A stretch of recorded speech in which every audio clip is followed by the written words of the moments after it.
Good afternoon, everyone, and welcome to our Don't Risk Denial webinar. My name is Sullivan Sanders, a marketing coordinator here at Aktion Associates. Just some quick housekeeping items. Today's webinar will be recorded, so you are muted, and we will share the recording following the webinar. During the presentation, please utilize the Q&A feature to ask any questions if needed, and they'll be answered during the Q&A session at the end. And if you experience any technical issues during the webinar, you may also use that Q&A feature, and we will try to assist you. We have also provided a brief post-webinar survey, which is already available in your webinar console. We ask that you please fill that out as your feedback is important to us. With all that being said, I'd like to go ahead and introduce today's presenters, Robert Heckscher and Nick Sitter. I'm going to go ahead and hand it on over to you, Robert. Thank you. Thank you very much. Hello, everyone, and welcome to our Don't Risk Denial event. We're thrilled to have you here with us today.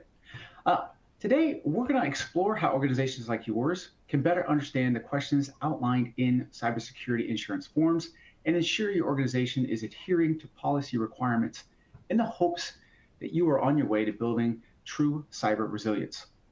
You're just not responding to threats, but anticipating them, adapting, and recovering stronger. We put together a full agenda packed with insights and practical takeaways. You'll hear from market experts, myself and Nick, in a range of areas, and we're excited to have you as part of the conversation. That being said, here's a quick look at what's ahead. We have a quick overview of Aktion Associates. We'll introduce our speakers. We'll talk about the evolving threat landscape and the need for protections. We'll take a deeper dive into commonly asked questions and how you should be responding to them, as well as the risk associated with not adhering to policy requirements. We'll look at cyber resiliency through planning and improvement, and show you some practical steps to embed resilience into your day-to-day operations with key controls. And finally, we'll have a conversation revolving around a case study in denial, because we think it's important you learn from mistakes of others to avoid making them show. Now, the thing I want you to remember is, actually, Nick and I are both going to be having a conversation in regards to this. So we're going to try and keep things as lively as possible because we know this isn't really the sexiest of topics. But first, let's talk about Aktion Associates, or more specifically, Managed Infrastructure and Cloud Services, or MICS. So for more than 40 years, Aktion has continued to be one of the top software value-added resellers in North America, delivering industry-specific ERP solutions and softwares. With the addition of our MICS division, we can deliver best-in-class IT solutions to help businesses meet current and future challenges related to their IT needs. We thrive on a culture built on the idea of providing entrepreneurial freedom within a performance-driven framework supported by personal accountability and discipline. Now, our goal today is to arm you with informational tools and frameworks you can take back to your team, so you're not just comfortable with your existing coverage, but you're ready to tackle the inconsistencies you may find.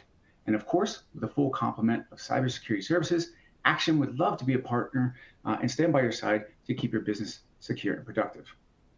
But remember this, as we discuss ways to improve your security posture, security isn't really a task with a start and an end. It's not just a set of shiny tools that you set and forget. It's an ongoing process that needs not only management and attention, but also the ability to evolve and continue evolving as threats change. Every day, new exploits, new tools, and new methods to compromise your data and technology are being developed. So the resilient company is the company that continues to adapt. Now, the people hosting today's conversation are myself and Nick Sitter. I am the managing sales lead here at Aktion Associates. My job is providing top-of-line business solutions to meet organizational IT needs. I'm here to guide my team in delivering best-in-class service, security, and customer satisfaction. I do that with the help of my counterparts, such as Nick Sitter, who you'll find is a heck of a lot smarter than I am. So, Nick, if you'd like to introduce yourself, that would be great. Sure. Thanks, Robert. Appreciate it. As Robert said, my name is Nick Sitter, and I'm the Cloud and Managed Services Practice Manager here at Aktion. I've been here for over 15 years with Aktion, and my job here is to work with customers and partners like yourselves to go over and interface with all of our teams here at Aktion with regards to managed services, the security services that we offer, as well as our hosting and cloud services. So that's my job here. If you decide to come and partner with us, then you'll be working with me and my teams to do those different service rollouts, and we'll definitely take care of you. Great. Thank you, Nick. I appreciate that.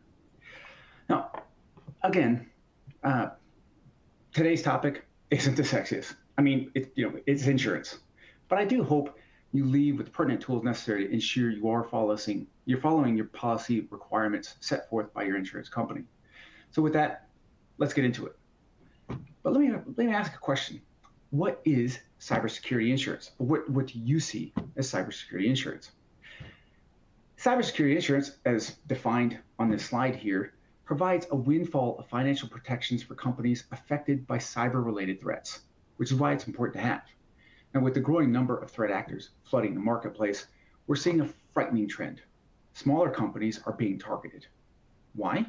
Well, smaller companies typically have less invested in security, and even the smaller, I use that lightly, sums typically paid for ransoms are life-changing for individuals or criminal organizations in parts of the world outside of the US. But like all insurance, and like backups, as we'll discuss later, it's almost never questioned until you need to use it. The risk of denial is real, and some of the reasons we've seen are listed here. Poor security practices or negligence, lack of proper network security controls. But the most common reason, and believe it or not, is misrepresented facts, providing inaccurate or incomplete information in the application or failing to disclose relevant information regarding your company's security stack. And trust me, it's easy to do. Just take a look at this sample form.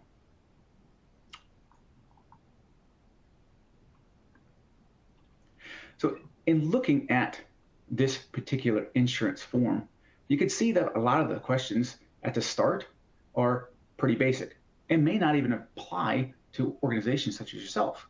You're talking credit, debit card data, HIPAA compliancy.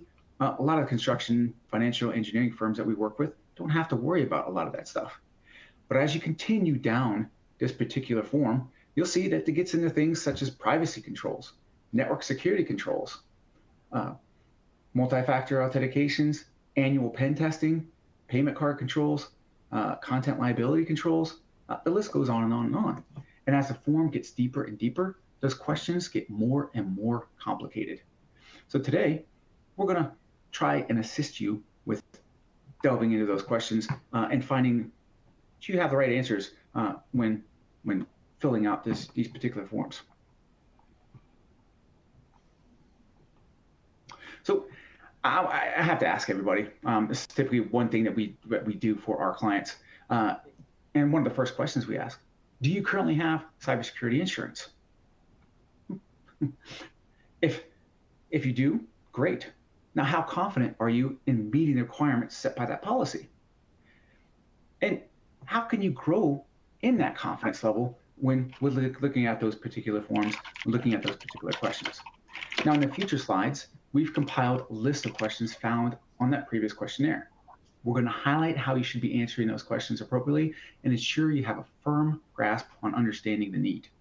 Secondly, we're going to make sure you understand how your company is within compliance so you can avoid any future denial. You ready? Let's dive in. Now let's get Nick involved in this conversation as well.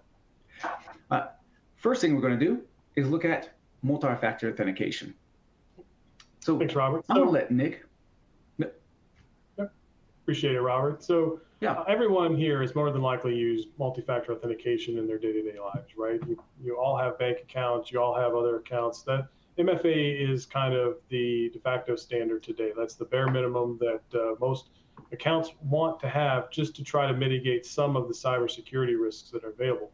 So questions you may come across on those forms are, do you use MFA for administrative access? Or do you use MFA for remote or access to email or even your on-prem or hosted systems? MFA requires, obviously, it's more than just a password. It's also that second factor, whether it be a text message to your cell phone or a pop-up on one of the apps that are available. All of those things are what's considered multi-factor authentication. So if you don't have those enabled on your systems, the risk of exposure there is credentials can be stolen easily, right? A lot of people unfortunately still use common passwords or passwords that have been breached in other scenarios or reused passwords. So without the MFA being enabled, you don't have the protections of that extra layer where if the password's stolen, then the threat actor can get into whatever system that password's good for, where the MFA can stop those unauthorized logins even though that password may have been compromised. So on an insurance form, when you're selecting yes, that answer should mean that you have MFA enforced at a bare minimum for admin level systems, right? Anything that has godlike powers within your network or your systems, we need to have, or cybersecurity at a bare minimum requires that be enabled. Having remote access for certain things, if you have a VPN or other type of remote access things, most cybersecurity insurance companies are going to want MFA enabled on that as well, because that, it turns out, ends up being a gateway into your environment and allows threat actors to sit there and potentially break into other systems because they have unfettered access to your network. And lastly, that answer on an MFA should mean, for employees with mission-sensitive data, your accounting data, your HR data, all of that type of information is all goldmine to a threat actor, and that's what they're after. So cyber insurance is going to want at least MFA enabled on all of those and access to those systems. And if you're answering yes to that and those aren't enabled, it's a prime reason why your claim, should you ever come to that, would be denied. Which brings us to, yeah. So real life consequence of that, like I kind of stated. So company A marks yes to MFA on that form, but only implemented it for a limited set of admin tools, and end users' credentials were then stolen and led to a six-figure loss because their credentials were stolen. So a false yes, again, can avoid your policy and expose your organization to risk. And that company's insurance claim was denied to the fact that they said they had MFA enabled when they applied for the policy, but it truly wasn't enabled across the entire set of IT environment. So back to you, Robert. All right. Well, and an important thing to note in regards to that as well is MFA to remote email. So companies who have email on their phones, laptop, able to access it via the airport, via Starbucks, MFA is crucial in ensuring that access to those emails, especially containing sensitive company data, are protected with that extra layer of multi-factor authentication. Exactly. That protects against all sorts of phishing attempts, right? A lot of attacks all start via email. So that's correct. And that is a prime reason why cyber insurance requires that to be enabled. Yep. Now, another question we see, we did see on that form as well, was do you have intrusion detection systems? So, yeah, and that's kind of a loaded question because one, it doesn't define exactly what an intrusion detection system is. And I don't know about you, but I don't know a lot of companies that do understand exactly what an IDS really is.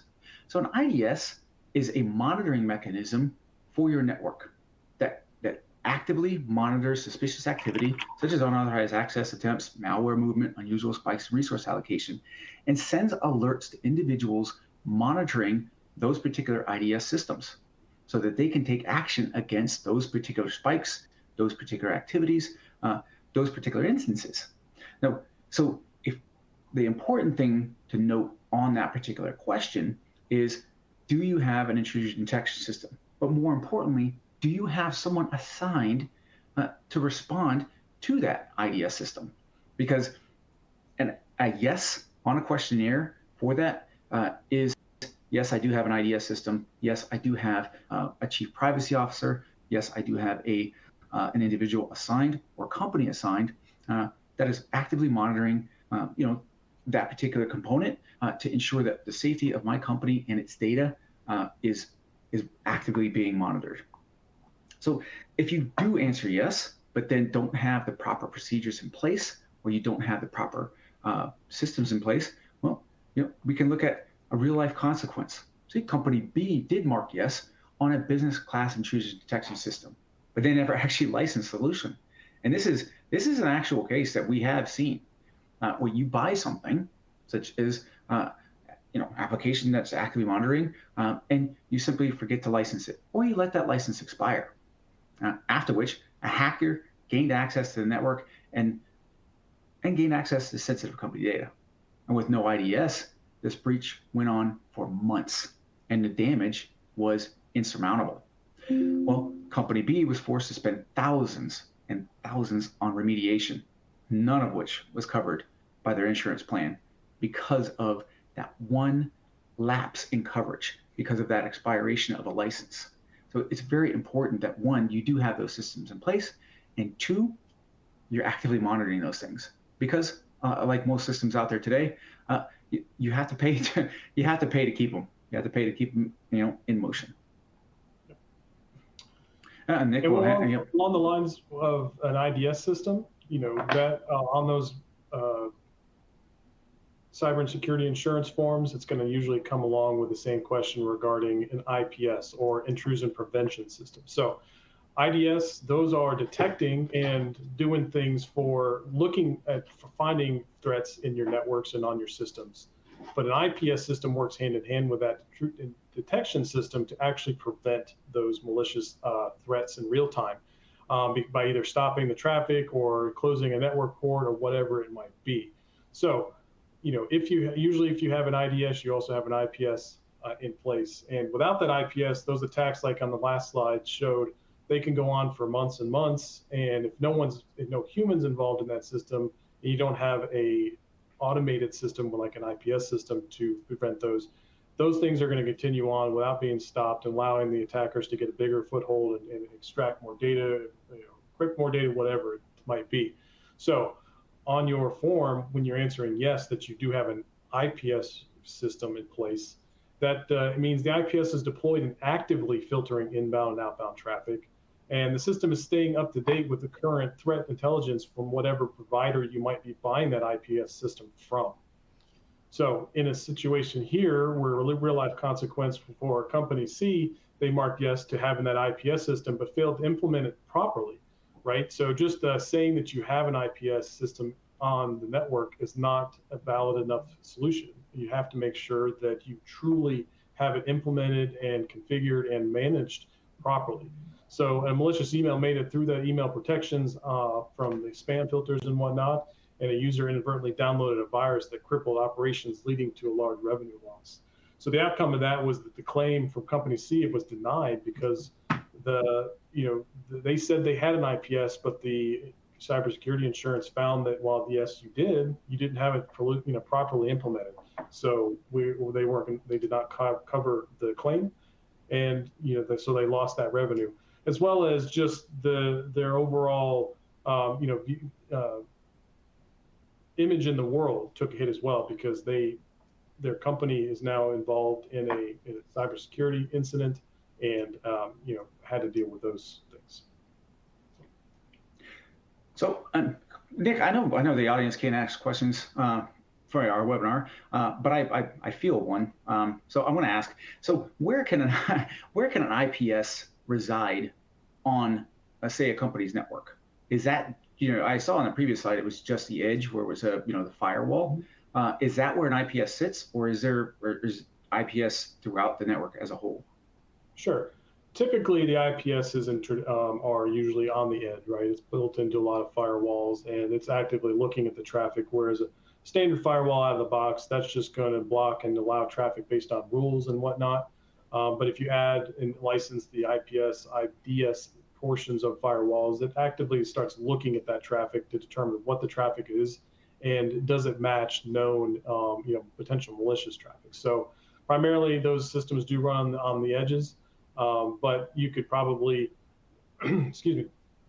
look at other solutions that are involved both at like a server level or even endpoint level, could be considered part of an intrusion protection. A lot of EDR software will kind of be looked at in class of that, because not only is it trying to detect things going on those endpoints, it also would actively try to prevent those. So that's looked at as a different class, but it's still considered part of being an intrusion prevention or detection system. Nice. So solutions, so basically what you're saying is solutions such as, we do have a question, solutions such as Meraki firewalls do have IPS systems built into them, built into the framework, correct? Yes, that is part of their licensing, and that's something that's part of the Meraki system itself. Same thing with Sonic walls.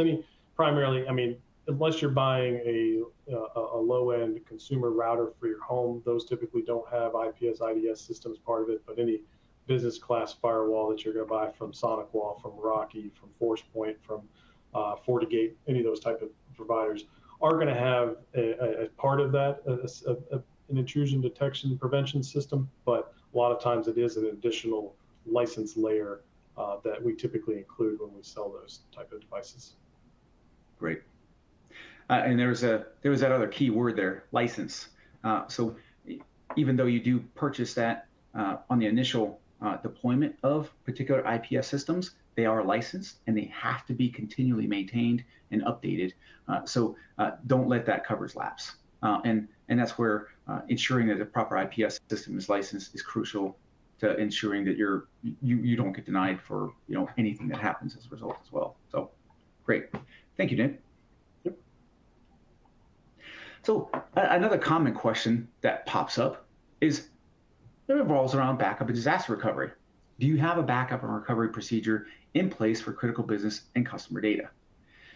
Now, that's a loaded question, right? Do you have a backup and recovery procedure in place? Now, most companies do have a backup, some type of backup system in place. And it ensures your organization can restore operations quickly in the event of ransom system failure or data loss.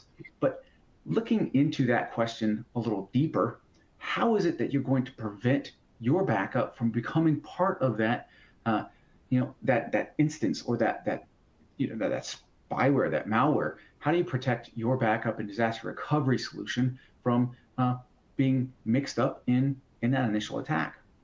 Now, so good backups are performed automatically, and they're encrypted, so that if a hacker or if an attacker does get into your system, they can, and they start sniffing around, they don't have access to the mission critical backups. So they might be able to perform whatever malicious activities they would like to on your systems as a whole, but your backups should be isolated and immutable.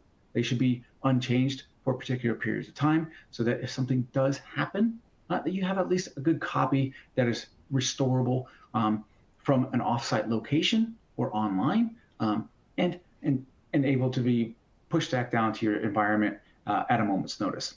Now, again, I mentioned this before, backups are a lot like those cybersecurity insurances that are available from brokers. They're never a question until they're needed. So I would make sure that you have someone testing those backups at least quarterly. And that's every 3 months. Just make sure that you're able to go into and restore, file level restore, a large level restore, a test restore, doing something along those lines to ensure that your backup integrity is most certainly in place, so that in the event of something happening, you do have that in place, and you can quickly get your company back up. Because the worst thing in the world to happen outside of an attack is not being prepared for it and not having the ability to restore yourself back to operational levels previous to the attack. Much like in this consequence. So company D, and looking at their backup, marked yes to an offsite backup. But the thing was, it was never implemented. They were going through some network changes, and they were going through an ISP change. So when their internet service provider came down, and they were setting up everything back on, back in place, one thing they forgot to do was make sure that their backup was being replicated offsite. Well, and as Murphy's Law dictates, a ransomware attack encrypted all of the data on this particular company's infrastructure, including the on-premise backup that was being copied off, onto a remote device. The thing was, it was never pushed off, and it was never encrypted, and therefore it was vulnerable to that particular type of attack. The company suffered extensive downtime and had to pay the ransom in order to retrieve the data. We had no other choice. They had to pay the ransom. They thought they can go back and retrieve some of that loss from their insurance provider, but all monies paid towards ransom were taken from Company D's bottom line after a lengthy dispute because the claim was denied, because they did not mark or that because they said yes to an offsite backup solution, that was never implemented. So you have to be extremely careful if you're selecting yes to an offsite backup solution, and making sure that that's the case. You want to make sure that you test it. You want to make sure that you protect it, and you want to make sure that you encrypt it, and that way it does not become vulnerable to a particular attack. Now we do have another question from Mr. Patel. It says all of our data was hosted on AWS, which provides built-in backup disaster recovery capabilities. AWS is also SOC 2 compliant. That's absolutely correct. So what I would do is make sure that and look at your AWS backup procedures and look at their policies, just to see what the restore capability of an AWS backup is, how far back you can go, and what file level restore looks like from an AWS standpoint. It's vital to understanding one, that you do have those procedures in place, and then also understanding how to retrieve that data and where that data is coming from in the event of catastrophic loss. And it's great that there is a backup in place, but again, you want to make sure that you test. Yep, and then make sure that it's actually licensed as well. Licensing comes into play with the hyperscalers such as AWS and Azure, so it's not necessarily concluded. It is something that you have to add on and configure and make sure that it's working, like Robert's saying, right? It needs to be tested. Tested is a very big piecing. You can't just check the box and say it's turned on without verifying that. Trust but verify, for sure. Great. Right. So on to the next question. Yep. Patch management. We all love patch management, right, Robert? That's the bane What's better than patch management? Existence, right? Constant patching. There's always something. You patched it yesterday. Well, there's 5 new patches available today. So, patch management on cybersecurity insurance forms are a big thing, because those patches are plugging holes and fixing bugs and correcting items on all of your software that could lead to some sort of cybersecurity incident. So they're looking for, patches. Are they installed regularly? Are you installing critical patches within 30 days? And is the patching automated? Automation is a huge thing, right? We all have very busy lives. We all, are doing things that are not necessarily IT related. So you have to make sure and, are comfortable with the fact that your systems are being patched automatically. And this is usually outside of just the Microsoft patching that comes with Windows. There are multiple things that you run on your systems that Microsoft does not maintain. So having a patch management system enabled and going on with your network that is beyond just Microsoft Windows Update is critical. That takes care of things like Adobe and Chrome and any other applications that are common out there in the world. Obviously, ERPs and software like that are a little separate. You have to kind of manually do those because those involve a back-end upgrade or patch as well. But everything and anything that you can do automatically with patching, that's what a cybersecurity insurance form is looking for. So, and obviously, with the risk of exposure, there is delayed patching. Your root cause of a data breach is typically a lot of times because of these unpatched holes in the systems, right? That's why these are constantly being issued by all the different software manufacturers. Is that nobody's perfect in their coding. They're always, hackers are always out there trying to exploit and find new ways of getting into things and going through different coding breaches. So that's where patches come into play. So when you answer yes on that insurance form, that should mean that patch management is automated, includes critical software updates, and that you are doing emergency patches consistently, right? You receive an alert from one of your software vendors that they have a critical patch that needs to be applied. Well, you can't sit on that and come back to it 2 or 3 months later. If that is found to be the cause of your incident, it's very possible that your claim could be denied because that patch wasn't applied in a timely manner. So real life consequences of patching is company marks yes to an automated patch management, but when the person in charge of deploying updates went on vacation, they missed a critical patch and left their company exposed. So an unpatched system was compromised and forced that company to spend thousands on remediation. By not having a system in place, that patching system in place, like it said it was going to be, and having redundancy both on the computer side and the human side, right? There are plenty of systems out there that do require some human intervention because we don't necessarily want every single patch being pushed out and causing havoc on the network. But you do have to have those systems in place and the processes in place to make sure your systems are being kept up to date as much as possible. And that's where your cybersecurity insurance will look. Because as we all know, insurance companies tend to focus on how they can't pay how do they not pay your claim. So they're going to look under every couch cushion, under every rug, and try to find those reasons to deny your claim. So you need to make sure that you're getting all those systems that you say you have in place and they're in use. Yep. And the easiest error to disprove is human error, right? So when you have an individual assigned to to patch management and that person goes on vacation, well, how do you disprove that individual didn't set up automation without something put into place to allow for that to happen? Now, we had a question, how significant is it to avoid technologies which are under frequent attack, such as Microsoft Exchange Server and Office 365, which require consistent and continual patching?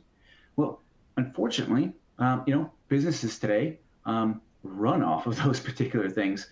Office 365 is one of the largest adopted email systems available today.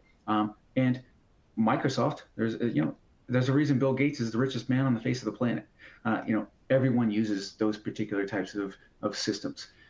So avoiding them is something that you can do.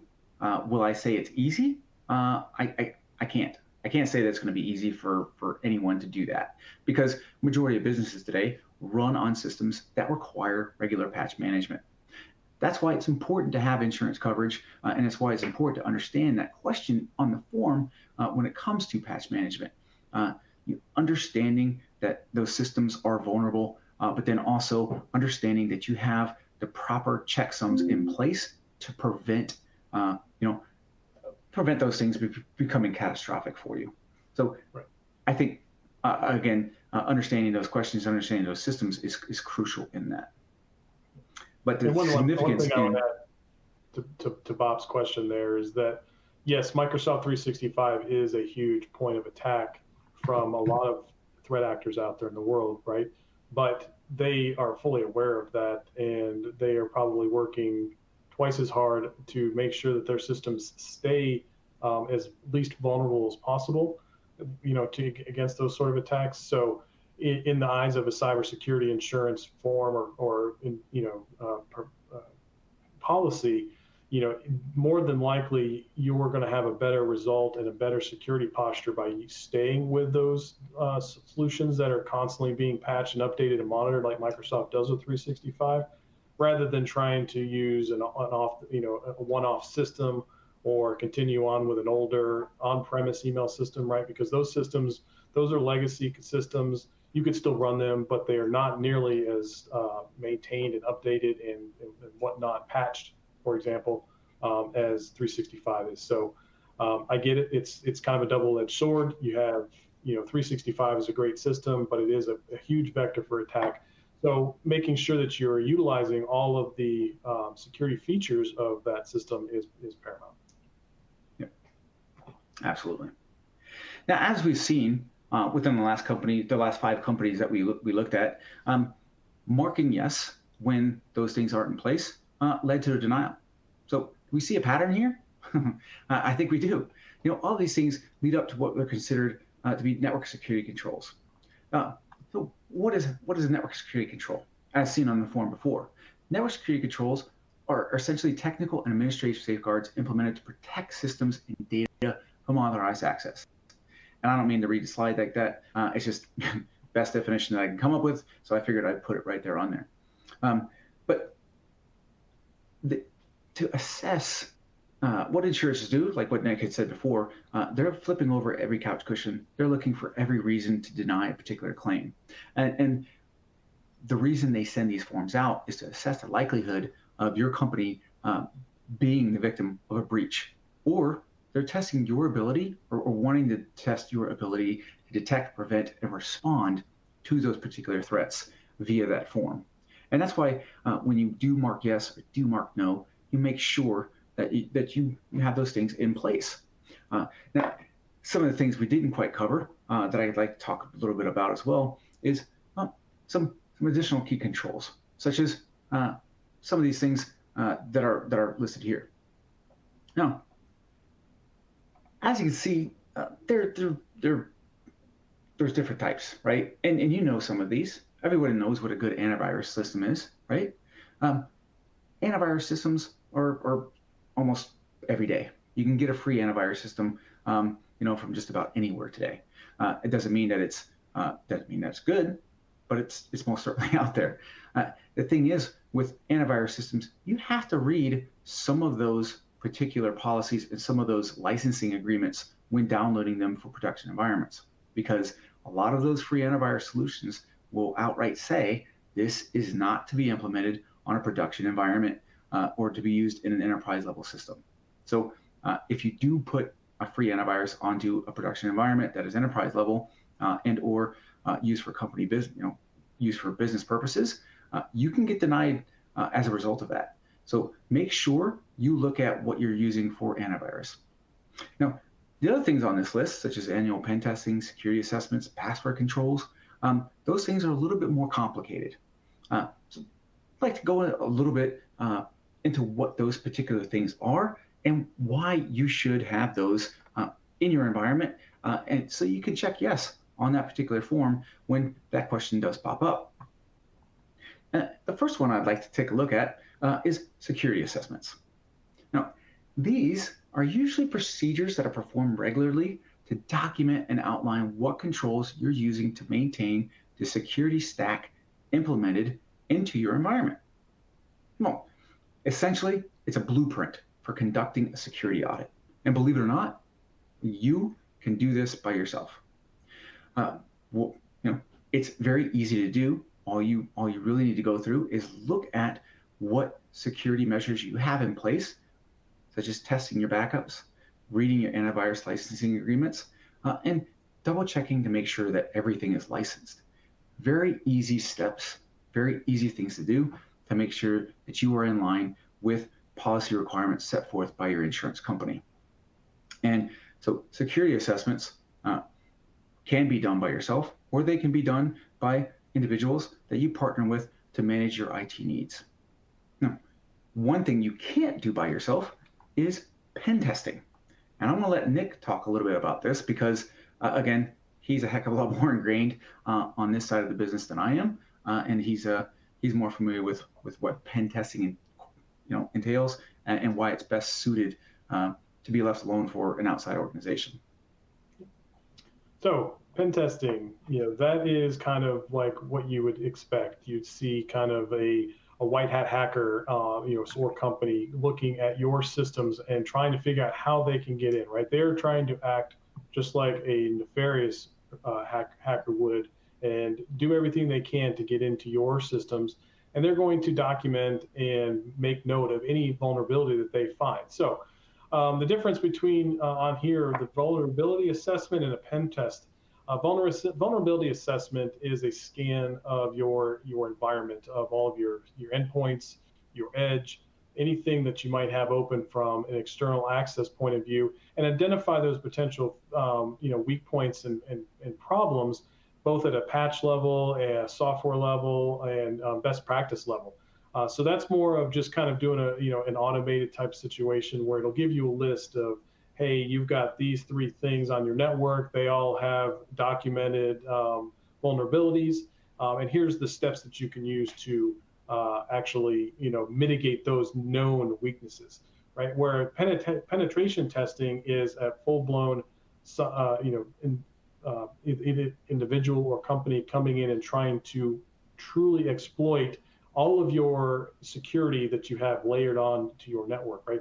They are trying to go in there and figure out, can I bypass these systems and get to important data? Can I break in and make myself an administrator on an important system, right? They're going to basically do everything up to the point of encrypting your data or exfiltrating your data, or any of those things that people are doing today that they want to hold you ransom for and extract money out of your company. So those can be are something that's usually done on at least an annual basis. That's where you would involve a particular cybersecurity company. That's what they usually, do on a day-to-day basis. That's what their specialty is.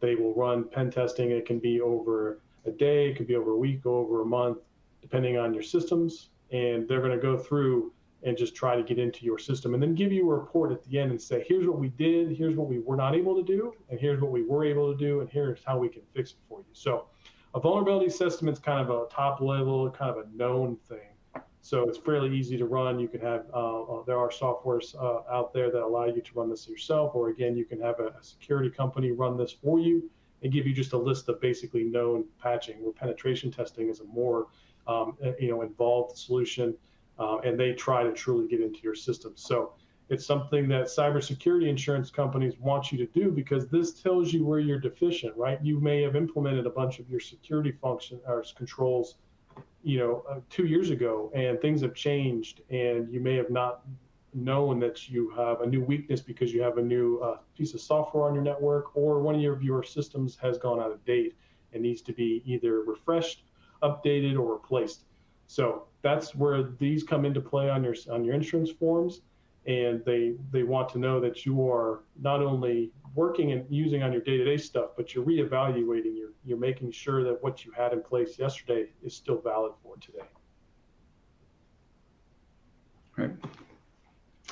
So, and again, pen testing isn't necessarily something that an organization, well, they could do it, they could perform it themselves, but it's probably one of those more advanced kind of, one of those more advanced kind of simulations, or yeah, it's most certainly something that you would probably have to hire an outside firm in order to perform. So those questions are on that form. Do you have annual pen testing? So by selecting, and it's not that you have to select yes for every question. If you do select no, that's just that's giving the insurance provider just an insight into how well you're prepared for these particular types of things. Now, one thing you can do for yourself is implement password controls. Now, I'm not going to go through the key components of the password controls. You can kind of read those yourself here.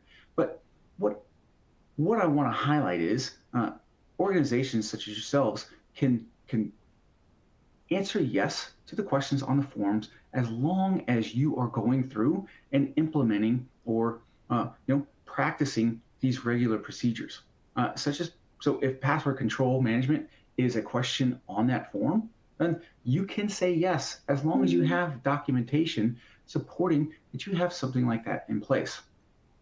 But by simply setting a company policy for employees to follow, you can help ensure your end users are taking necessary steps to secure their accounts. Now, if you want like true absolution in password management, we recommend adopting a password management solution or deploying group policy through your email provider. Now, Bob had thrown out there that there are alternatives, such as to Office 365, like LibreOffice, open source SMT, and IMAP servers, which are regularly patched and they're not legacy apps.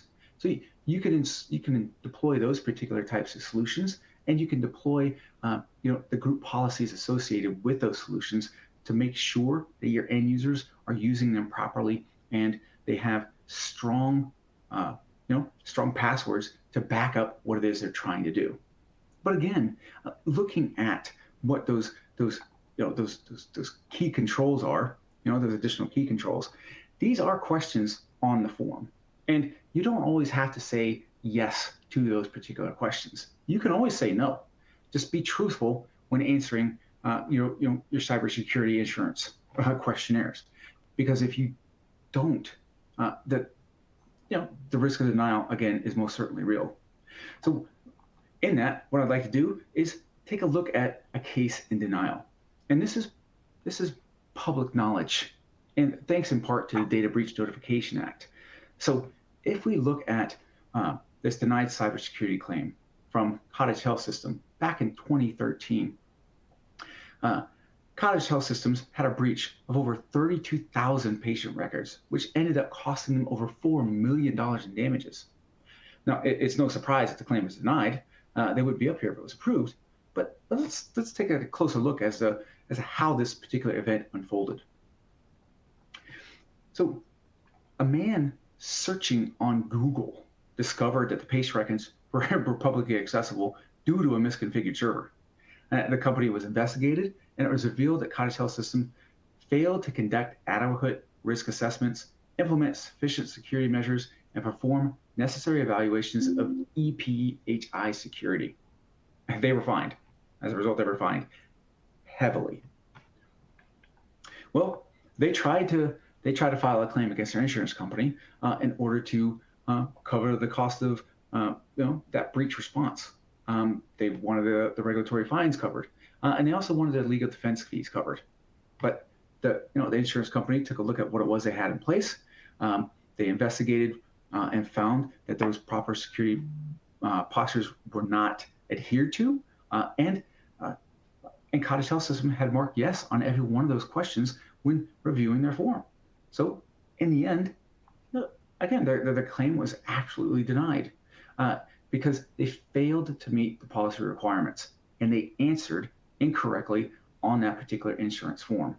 And as a result, again, they were out, just buku's amounts of money. I mean, I couldn't even fathom, the loss of one, the monetary value, and then two, because of the Data Breach Security Act, Cottage Health System had to make this public. They were breached. They had to announce it openly to every one of their customers and every one of their business peers. As a result, the case was dismissed without prejudice, and it's currently unclear if Cottage Health System received any kind of payout. Now, I can tell you that in the end, the settlements did require Cottage Health System to implement a corrective action plan, which included hiring a chief privacy officer, conducting regular risk assessments, and implementing security measures to protect patient information. That's basically everything we just talked about, right? So with that, begs the question, what can you do now? Well, again, review your current answers to cybersecurity insurance forms. Conduct a cybersecurity gap assessment, identify practices and policies that are critical to stay compliant with your policy, and align internal controls with insurance compliance and security goals. And if you need any assistance, you can schedule a consultation with Aktion Associates to review that current security posture. And with our help, you can improve your cybersecurity insurance readiness, as well as possibly looking for alternatives to how best to protect your company and lower your premiums in result of by implementing additional security controls or additional network controls. And with that, I'm going to go ahead and finish up in our presentation here and leave you with this. Nick Sitter and myself, this is our contact information. If you have any questions, concerns, comments, please feel free to reach out to us. We'd be happy to talk with you. And we'd be happy to talk with you about just alternatives to business applications that you're currently using, your insurance readiness assessments, and any other questions you might have. Awesome, perfect. Well, wonderful presentation, gentlemen. I know we answered a few questions throughout the presentation, so I feel like we answered most of them. But if there are any that you still may have, everybody, please send those in. And if there are not any, it's perfectly fine. But like Robert said, you are more than welcome to contact Nick or Robert, and we can help you get those questions answered. All right. So yep. I honestly, like I said, I think we got all the questions. It seems like everybody's kind of winding down. So just a quick reminder as well, we have provided that that webinar survey. So please fill that out if you guys have a quick moment.